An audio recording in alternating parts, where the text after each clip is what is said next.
कश्मीर पुनर्गठन अधिनियम 2019 का संशोधन करने वाले विधेयक को पुनर्स्थापित करने की अनुमति दी जाए। महोदय, मैं प्रस्ताव करता हूं कि संघ राज्य क्षेत्र शासन अधिनियम 1963 का संशोधन करने वाले विधेयक को पुनर्स्थापित करने की मंजूरी दी जाए।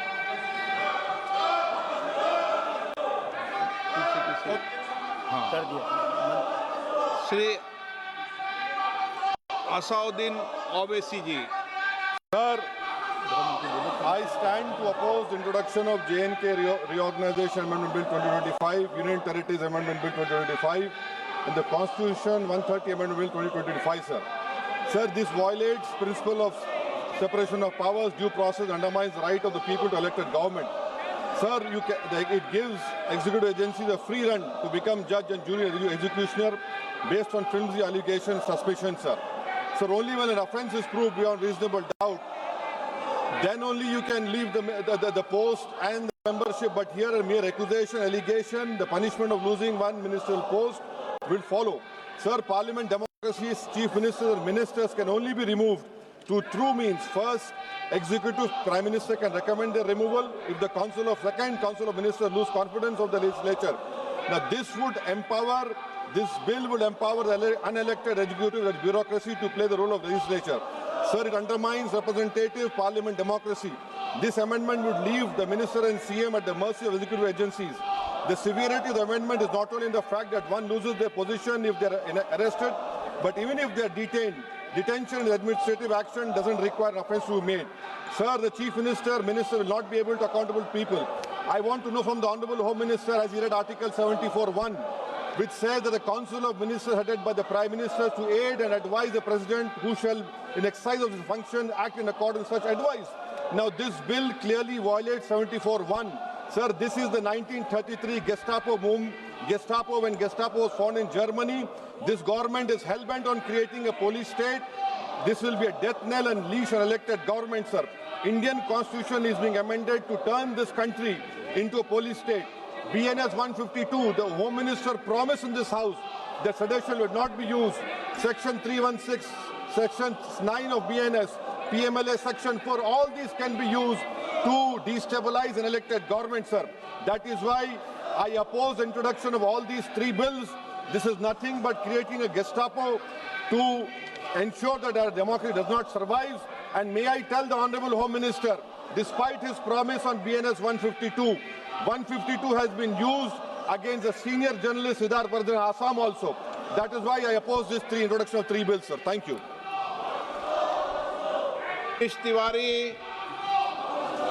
Speaker, sir, I rise to oppose the introduction of these three bills under Rule 70(1) of the Rules of Procedure and Conduct of Business in the Lok Sabha. This bill is squarely destructive of the basic structure of the Constitution. अध्यक्ष महोदय, भारत का संविधान का जो मूलभूत ढांचा है वो ये कहता है कि कानून का राज होना चाहिए. There should be rule of law. और उस rule of law, कानून के राज की बुनियाद है कि आप बेगुनाह हैं जब तक आपका गुनाह साबित नहीं किया जाता. You are innocent until proven guilty. This bill stands that fundamental maxim of jurisprudence on its head. It makes an investigating officer the boss of the Prime Minister of India.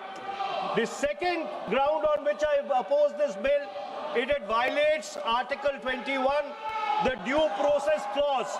FIR, arrest, charge sheet, and even framing of charge does not in any manner substantiate guilt. In fact, you plead not guilty only after charges are framed against you. This bill turns the fundamental jurisprudence of Article 21 on its head. Number 3, के सारांश बोलने की permission दिए. जो rule 72 है वो दो चीज कहता है, एक लेजिस्लेटिव कॉम्पिटेंस, एक general opposition of the bill जिसकी स्वीकृति आप दे सकते हैं। और क्योंकि ये इतना संवेदनशील विधेयक है, मैं आपसे ये विनती करता हूं इसके ऊपर पूरी चर्चा कराई जाए। मेरे सिर्फ दो बिंदु और हैं। This bill, mister speaker, sir, no confidence motion and disqualification and conviction, and this makes this amendment excessive, unnecessary and unconstitutional। इसलिए मैं इन तीनों विधेयकों का पुरजोर विरोध करता हूं और गृह मंत्री से मैं ये आग्रह करना चाहता हूं कि ये तीनों विधेयकों को वापस लिया जाए। Shri N.K. Premachandran. Speaker sir, I strongly oppose the bill, 130th Constitutional Amendment Bill, as well as the other two bills I strongly oppose on 4 grounds. So the first ground is the bills are to be introduced according to the rules and procedure of the House. The bill is not circulated among the members. Yesterday after 1 o'clock we have received the copy of the bill, and I would like to know from the Honourable Minister, what is the undue haste and urgency in bringing such a constitutional amendment bill? What is the emergent need of having such a bill? That means the introduction of the bill itself is lacking bona fides. The bill is lacking bona fides. That is why I would like to say that this is with a mala fide intention to destabilize the opposition ruled states in various parts of the country. Number one. एक minute माननीय अध्यक्ष जी, प्रेमचंद जी कह रहे हैं कि जल्दबाजी में लाया गया। इसका सवाल इसलिए नहीं उठता कि मैं इस बिल को संयुक्त समिति को सौंपने की दरखास्त करने वाला हूं। इस पर संयुक्त समिति जो राज्यसभा और लोकसभा पक्ष और विपक्ष सभी सांसदों की बनेगी, जो इस पर विचार करेगी और आपके सामने लेकर आएगी।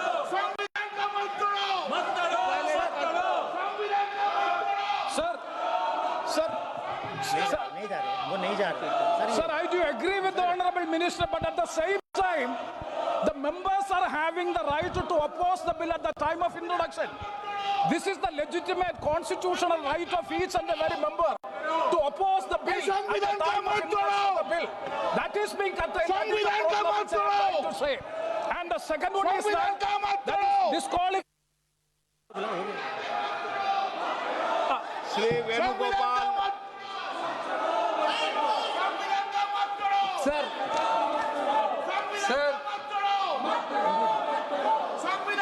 Sir, I rise to oppose the introduction of the Constitution Amendment Bill 25, the Government of Union Territory.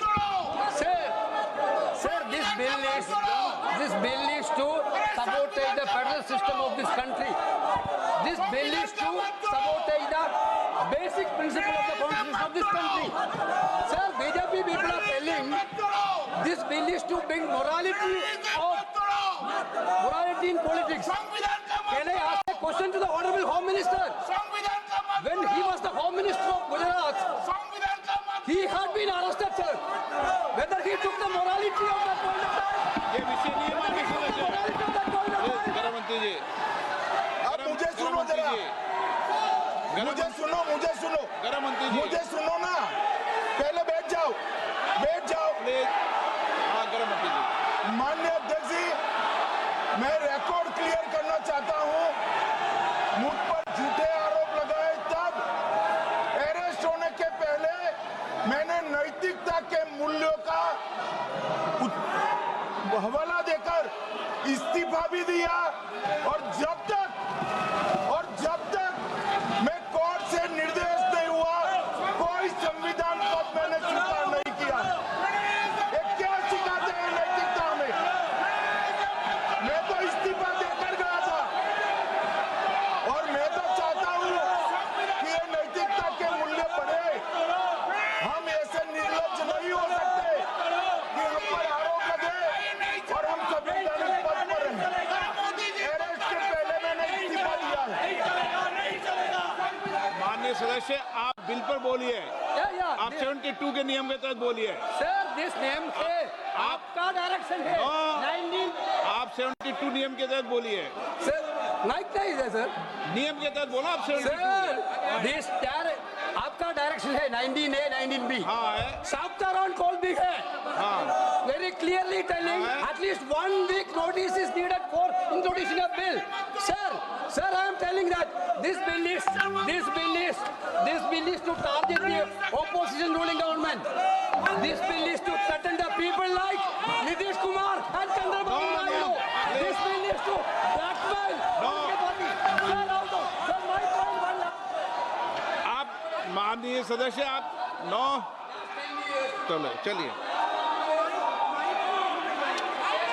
Dharmendra Pradhan जी बोलना चाहते हैं।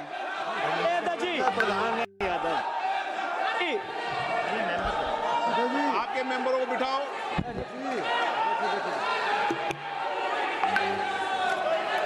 धन्यवाद अध्यक्ष जी। मैं ये जो तीनों के तीनों विधेयक आए हैं, संविधान का 130वां संशोधन विधेयक 2025, 1 मिनट, संघ राज्य विधेयक, देश देख रहा है आपको। संघ राज्य शासन आप विधेयक नैतिकता के बिल का 2025, विरोध कर रहे हो। जम्मू ये देश कश्मीर देख रहा है। पुनर्गठन विधेयक 2025, इन तीनों का माननीय अध्यक्ष जी अपनी पार्टी, अपने नेता आदरणीय अखिलेश जी की ओर से पुरजोर विरोध करता हूं। और विरोध इसलिए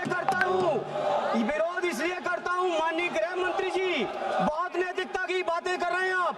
आपने भाषण दिए थे चक्की पी सिंह, महाराष्ट्र में जिनको लेके डिप्टी सीएम बना के घूम रहे हैं आप। इसलिए अध्यक्ष जी मैं इस मौके पर कहता हूं ये बिल संविधान विरोधी, मूल अधिकार विरोधी, न्याय विरोधी।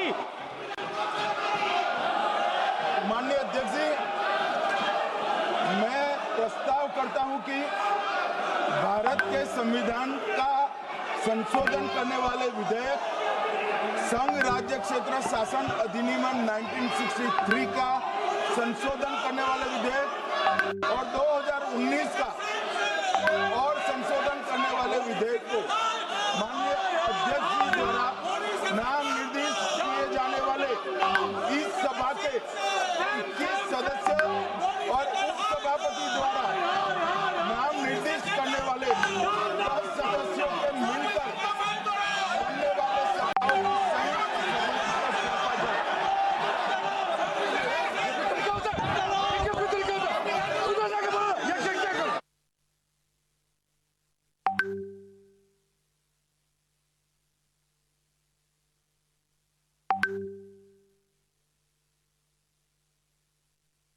की कार्रवाई 3 बजे तक के लिए स्थगित की जाती है।